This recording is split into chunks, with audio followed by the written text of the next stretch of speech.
namanya adalah ASN yang insya Allah kita semua punya prinsip yang sama, yaitu bahwa kita sebagai aparat pemerintah dan selaku bagian dari pemerintah bagaimana memajukan negeri ini untuk rakyat kita semua gitu kan. Cuman kadang-kadang ini kita selaku aparat ini kadang-kadang dihadapkan dua kondisi yang berbeda gitu ya.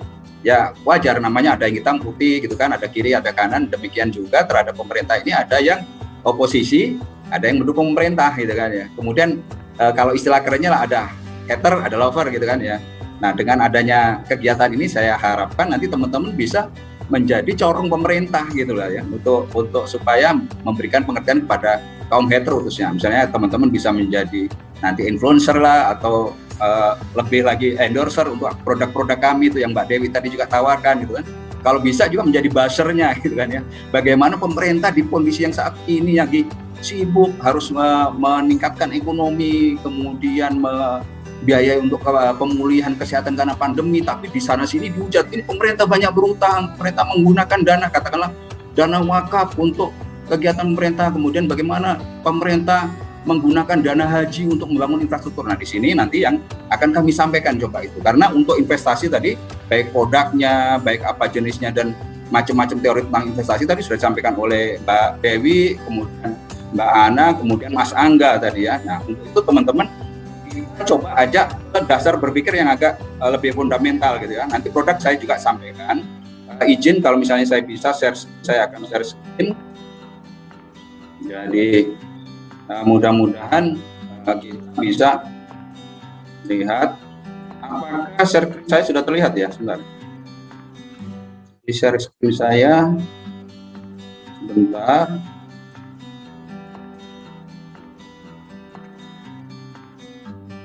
Oke, sudah muncul Kak. Apa? Sudah muncul Kak, sudah muncul ya. Baik.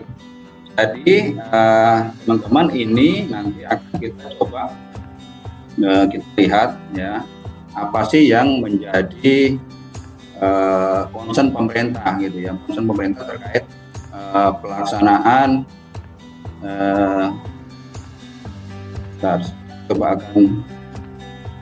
coba ini agak ini ya, agak tinggi ya saya atau begini saja deh. Baik, mungkin teman-teman semua disampaikan oleh Mbak Dewi ya bahwa ada beberapa produk pemerintah yang dalam hal ini pakai kepada masyarakat. Intinya begini, kami ingin mengajak teman-teman untuk bersama-sama memahami kenapa pemerintah perlu berinvestasi, bahkan kenapa pemerintah berinvestasi, tapi salah satu sisi tanda petik berhutang, perlu pembiayaan. Jadi kembalikan bahwa pemerintah ini sama dengan kita, sama dengan rumah tangga gitu ya. Pemerintah ini adalah rumah tangga yang besar, punya penerimaan, punya pengeluaran. Nah pengeluarannya itu untuk operasional maupun untuk investasi. Kemudian karena misalnya banyak kebutuhan, bahkan investasinya itu lebih besar gitu kan. Kemudian pemerintah perlu pembiayaan, yang notabene itulah yang kadang-kadang kritik orang, pemerintah berhutang gitu. Kemudian pertanyaan, bisa nggak pemerintah berhutang? Bisa sih, tapi apa efeknya? Nah, sebagai contoh tadi sampaikan oleh pembicara sebelumnya ya, baik Mbak Dewi, Mbak Ana, Mas Angga. Bayangkan kalau kita sebagai ASN, pemula, saya dulu begitu.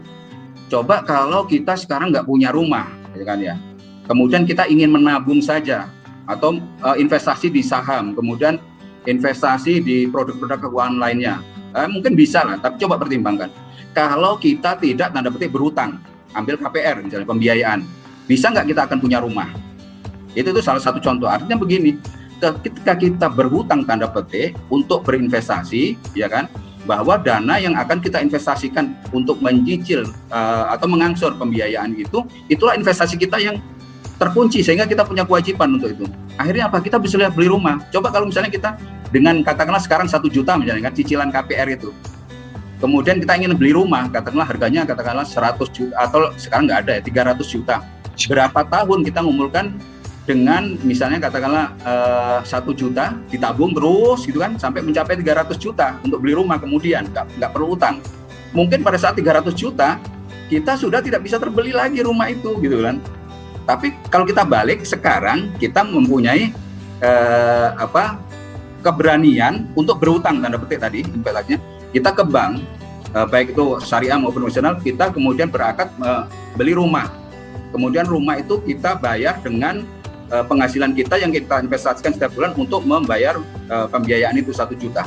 Kita sudah punya rumah, bahkan rumah itu misalnya kita bisa untuk memperoleh income lagi, misalnya rumahnya dibuat untuk sebagian untuk toko, untuk outlet ya, menambah penghasilan. Di satu pihak kita nggak perlu nyewa lagi gitu kan. Nah itu konsep-konsep yang simpel sebetulnya. Itulah pemerintah.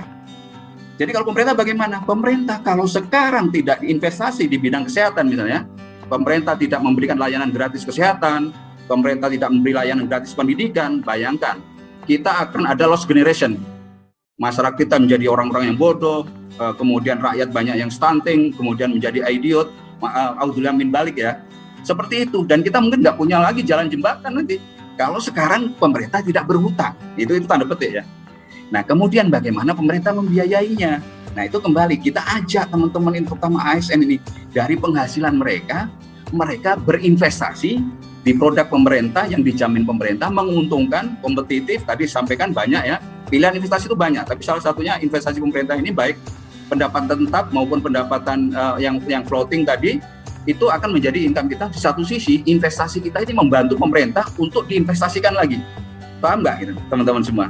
Jadi satu sisi kita berinvestasi mendapat keuntungan dari imbalan kalau suku, atau mendapat interest kupon dari SUN ya, surat utang negara, baik itu SPR, baik itu berupa ORI gitu kan ya, kalau di JSPSN berupa ST, maupun JSPSN berupa SR gitu, ST ya, itu suku tabungan. Nah teman-teman, dengan begitu kita mempunyai mutual keuntungan lah, mutual symbiosis. Pemerintah berinvestasi untuk membangun ya dari dana-dana investasi masyarakat. Masyarakat memperoleh keuntungan dari imbalan yang diberikan pemerintah. Pemerintah memperoleh keuntungan bahwa dia bisa membangun sektor kesehatan, membangun infrastruktur. Kemudian pemerintah dapat imbalan dari mana? Yang lainnya keuntungan.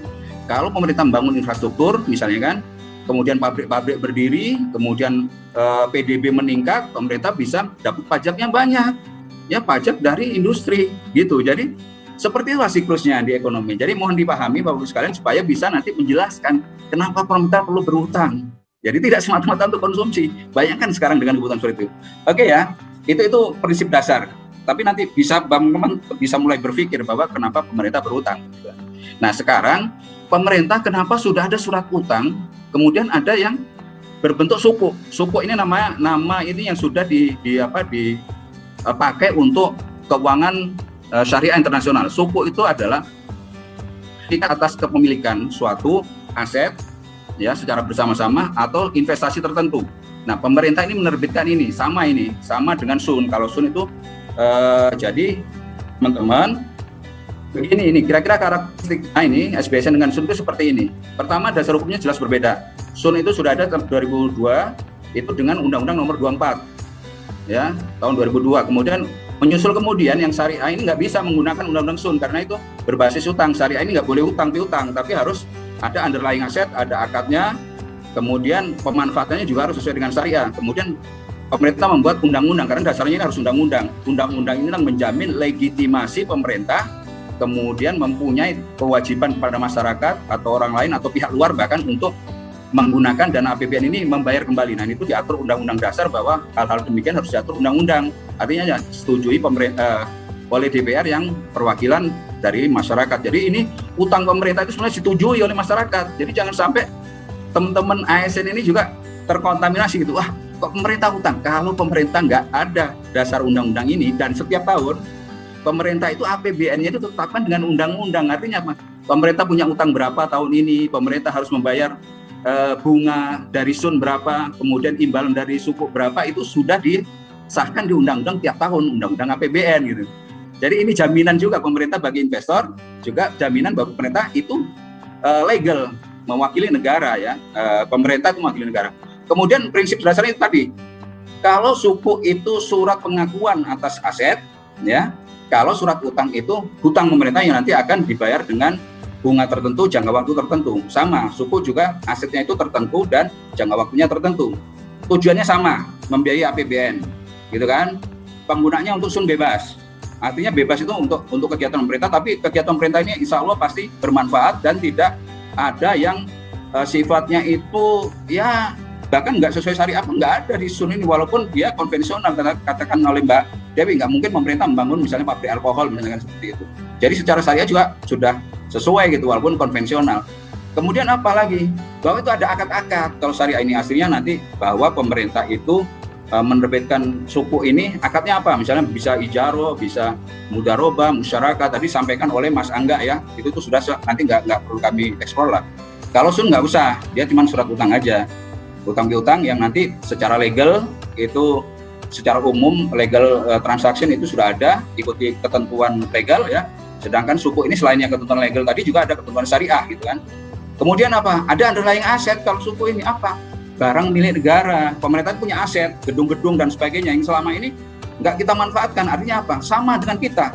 Kita punya barang, gedung, tapi misalnya ditempati sendiri, sebetulnya ada space yang kita bisa sewakan, kita manfaatkan gitu kan. Ini pemerintah punya gedung-gedung yang nanti untuk suku ini kemudian dijual kepada masyarakat dengan akad tertentu, kemudian pemerintah menyewa kembali. Artinya apa? Itu sebenarnya akadnya seperti itu. Atau pemerintah punya proyek, nggak punya duit untuk biayai, ditawarkanlah kepada investor masyarakat ini, belilah suku kami.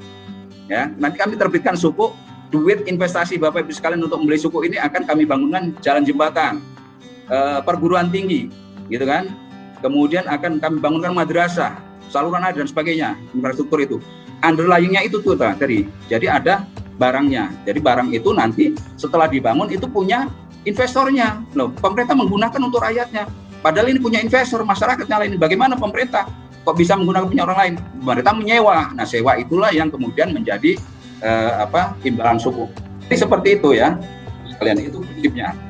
Kemudian bagaimana kontribusinya ini? Kalau kita lihat dari tahun 2008 suku negara ini kita terbitkan itu sekarang ini sudah sampai 27%, 30% dari total SBN ya dalam 3 tahun terakhir. Artinya apa?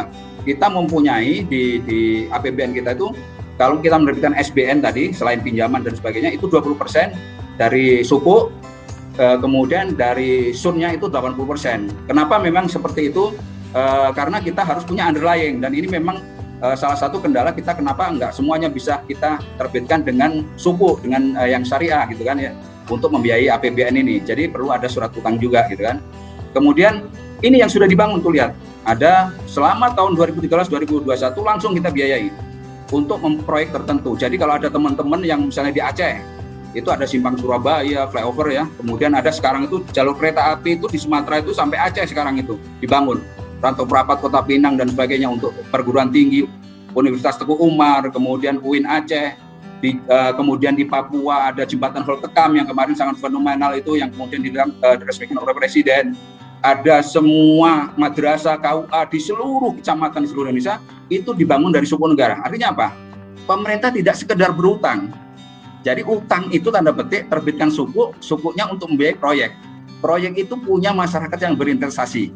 Masyarakat berinvestasi dapat keuntungan karena madrasahnya, perguruan tingginya dipakai masyarakat, yang nyewa pemerintah. Pemerintah memberikan sewanya kepada yang punya suku. Nah, kemudian pada saat nanti jatuh tempo itu dibeli kembali oleh pemerintah. Gitu konsepnya ya. Jadi teman-teman sekalian sudah paham. Itu prinsip syariahnya kalau di suku.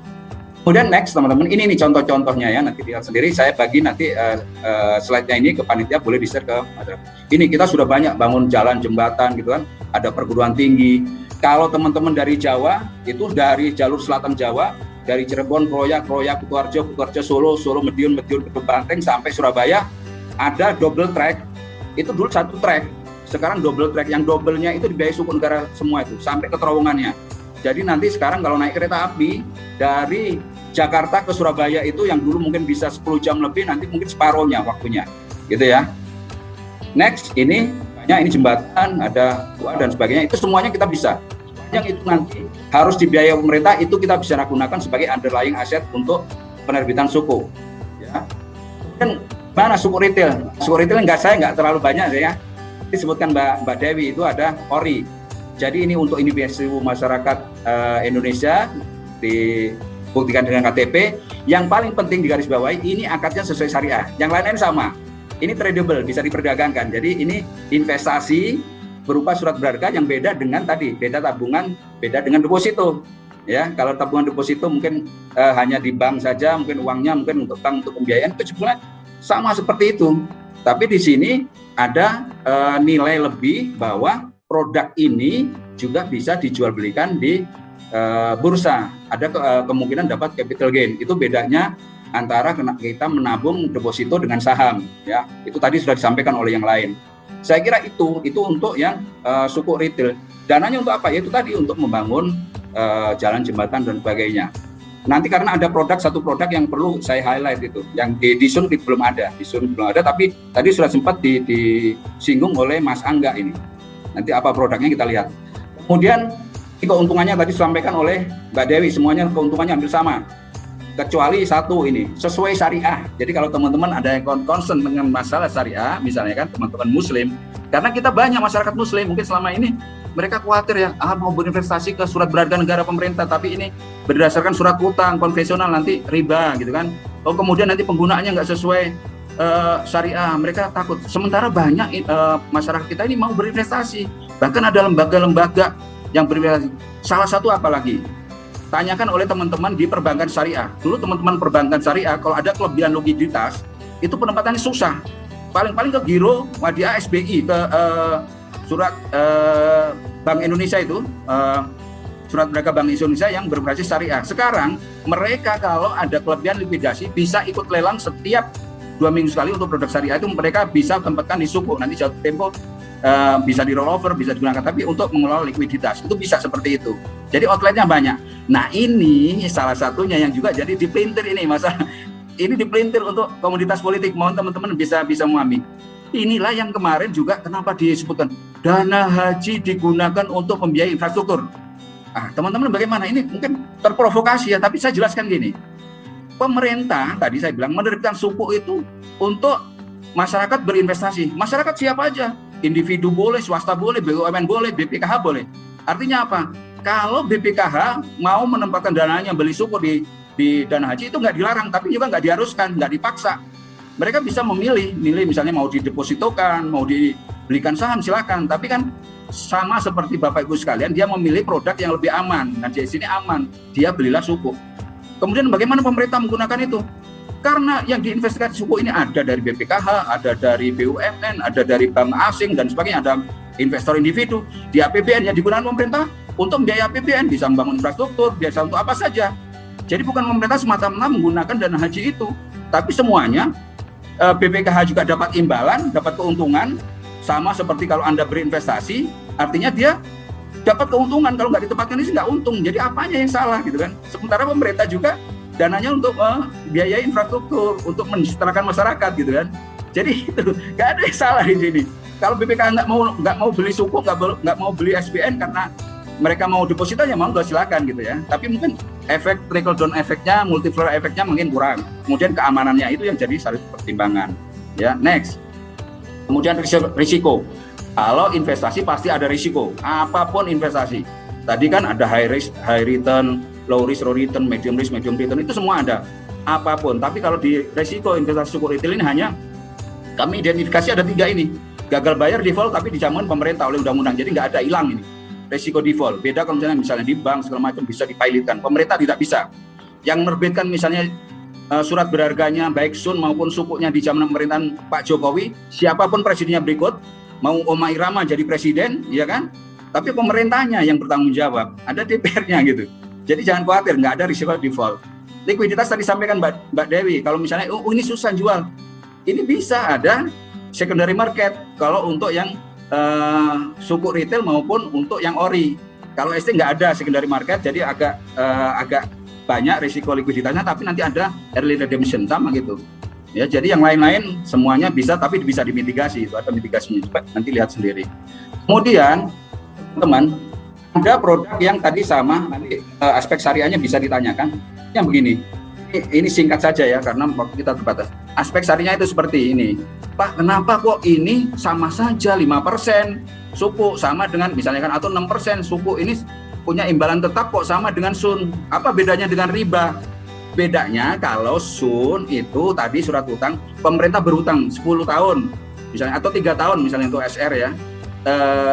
untuk ori ya 3 tahun nanti imbalannya bunganya itu 6%, tapi bunganya sudah itu bunganya 6% dibayar. Kalau 6% suku retail itu gimana? Kalau suku retail itu begini, pemerintah akan membangun katakanlah jembatan, perlu dana 1 miliar, kemudian jual suku, masyarakat berinvestasi 1 miliar, kemudian dibangunkan jembatan. Jembatan ini nanti akan disewa oleh pemerintah selama 3 tahun. Disewanya nilainya adalah 6% setiap tahun selama dibayarkan bulanan. Jadi beda kan? Yang tadi utang saja, yang ini tadi adalah dananya dibangun membangun jembatan, jembatannya disewa pemerintah 6%, sama 6%-nya. Tapi itu bukan riba gitu loh kan ya. Nanti kita oke, itu seperti itulah kira-kira. Itu akadnya ada akad baik, ada akad ijaroh nanti kan, ada akad wakalah dan sebagainya, bisa dibaca ini di sini. Oke. Kemudian ST. ST ini sama dengan katakanlah dengan SBR. Ini ada lagi Pak. Ini kenapa kok yang tadi imbalannya tetap, yang sebetulnya kami juga sama kayak utang tadi ada bunga, apa bedanya? Ini kok bisa produk syariah tapi kok floating gitu kan ya. Kita langsung aja kita lihat apa ini bisa floating ya. Selain suku tabungan itu tadi sama dengan SBR, saya nggak dulu menjelaskan ini apa keuntungannya, untuk apa. Tapi yang penting SBSN itu ada proyek yang akan dibiayai atau barang milik negara yang disewakan, itu prinsipnya itu. Nah kita lihat punya semua sama. Nah ini apa bisa imbalan mengambang? Tadi di awal slide saya itu untuk suku ini karena merupakan kepemilikan aset dan sesuai akad syariah, ada 2 itu yang harus kita perhatikan. Pertama, dilarang ada maghrib. Maghrib apa? Maisir, goror, riba. Maisir itu yang bersifat judi, untung-untungan. Kemudian goror yang uncertainty, tidak kepastian, misalnya menjual tidak ada waktu tertentu, nggak ada nilai tertentu, kemudian nggak ada pengembalian tertentu, kemudian tidak boleh ada riba tadi karena tadi bukan utang ya. Itu pertama. Yang kedua ada diharuskan ada underlying, ada akad syariah, bukan surat utang. Nah ini konteks ini gimana bisa floating? Floating itu karena sudah ditentukan sebetulnya di awal bahwa kita akan meninjau untuk imbalan ini setiap 3 bulan. Kemudian yang dijadikan untuk peninjauan apa? Sudah pasti itu adalah 7 days repos ya. Itu dari BI. Jadi kalau misalnya 7 days repos itu dari BI itu bergerak, ya, itu juga kita bergerak. Tapi nilainya sudah pasti. Tadi sampaikan Mbak Dewi itu ada floor-nya. Jadi kalau misalnya 7 day BI days 7 day repos ini turun, itu nggak bergerak. Itu floor-nya di situ. Tapi kalau naik dari yang sudah ditentukan di awal itu akan ikut naik. Naiknya adalah sekian persen. Itu sudah jelas di awal. Itulah kenapa dia bisa floating gitu ya. Oke. Itu satu lagi yang menit lagi ya. Ya, baik. Ini tinggal sedikit lagi. Ini ST keuntungannya, pembiayaan ST ini Bapak Ibu sekalian itu ada yang didedikasikan untuk green suku retail, namanya apa? Untuk membiayai proyek-proyek yang berwawasan lingkungan, dan ini adalah suku yang pertama kali di dunia retail yang untuk membiayai proyek-proyek berwawasan lingkungan. Jadi kita bisa langsung mendistribusikan imbalan suku ini kepada namanya itu earmark ya, purpose financing, tidak seperti yang lain general financing. Jadi di situ kita bisa langsung untuk membiayai proyek. Jadi kita bisa memilih proyeknya, tidak seperti Sun. Nah sekarang ada investasi yang tadi disampaikan oleh Mbak Angga ya, Mbak Angga. Ada satu investasi ini, apa itu? PLS, wakaf link suku.